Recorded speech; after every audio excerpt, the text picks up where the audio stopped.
Have you heard of Hygge? Well, you're about to. What are some of the trends shaping up to be big in the upcoming year? Here with her predictions of what we'll all be seeing more of in 2017 is Marian Salzman, CEO of Hygge PR North America. Marian, welcome. So great to have you here. How do you go about the business of spotting trends? So it's a little bit of art, it's a little bit of science. I usually try to start off with a data point, something that pops from statistical data that says, hang on, there's something going on here.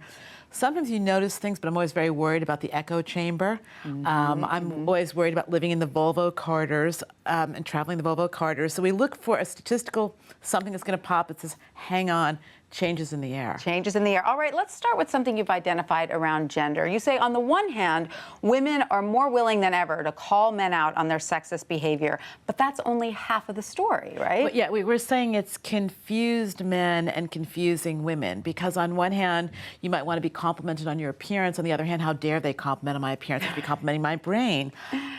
There's all new rules, and neither gender has it quite right. At the same time, that gender ambiguity amongst the youngest generation, completely normal. Some days I'll be male, some days I'll be female. I'll contemplate being transgendered, so it goes. So confusion around gender will continue in 2017. Now, you've also identified some boiling points. Will the word disruption have a new meaning in the new year? As a citizen, I hope not. As a trend spotter, unfortunately, I'm here to tell you probably. And it's going to be all kinds of disruptions. There's economic disruptions. There's education disruptions. There's disruptions in what we call the new normal. Family style, lifestyle. So yeah, and people are angry and getting more angry. So we used to be willing to be tolerant. We used to have phrases like, I'll agree to disagree. So that's one of the statistical points. I'll agree to disagree. Nope, I want to disagree. And people want to argue That's about right. it, and they want to get angry about it. All right, that's not a fun one to look forward to. Now, what about trends in food consumption? Everyone's always talking about food. So all the food substitutes are really booming. So first of all, cauliflower as rice, squash as spaghetti.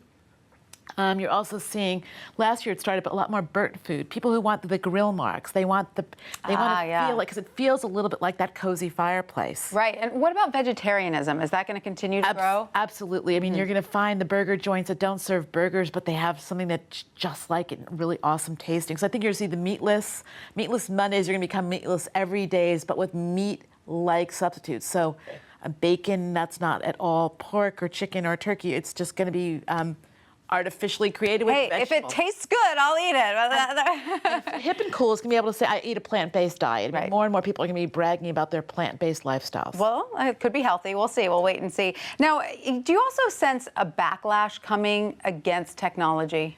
Absolutely. I think we heard it in your earlier segment about email, but this idea of 24/7 always on making people crazy. The fact that your kids have shorter and shorter attention spans because they're so busy doing more than even multitasking. So how do you see this backlash manifesting itself? People say I'm going to go to resorts that have no technology. People say I'm going to make my house a technology-free zone from 5 to 7 p.m. But we used to take away TV from our kids. Today we're going to take away their technology, even though it's their learning tool. But we're going to say, stop, you're overloaded. You're overloaded, and perhaps you should put down that iPad and go get cozy by the fire. Exactly. Tell us about Hygge. I love this. The idea that we're chasing this Scandinavian, it's this mystical, magical, I want a fireplace, I want Uggs on my feet, but I want to make my legs look thin. A cozy blanket, a mug of cocoa. Hot chocolate, exactly.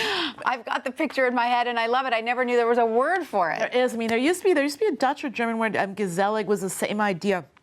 Looking for cozy, reading a good book. Everything is kind of, it's an anti-technology state of mind. Right, and so it's staying inside. It's not going out. It's having your friends over. It's small dinner parties. And it's not even dinner parties. That sounds so posh. It's potluck dinner where more people are coming. I'll throw more water in. I'll pull out more bottles of inexpensive blended red wine. And so this is a marketer's dream, right? You get this image, right? Not if I'm a luxury marketer. Not if you're a luxury It's a marketer's... Oh, no, you could luxury market that. Those Uggs are not cheap. Those blankets could be fur-lined. Right. I mean, we're going to have to think of new versions of luxury. They're more casual. Right. It's casual. It's not great for color cosmetics. No, it's not. But count me in. It sounds delightful. Thank you so much. Thank you.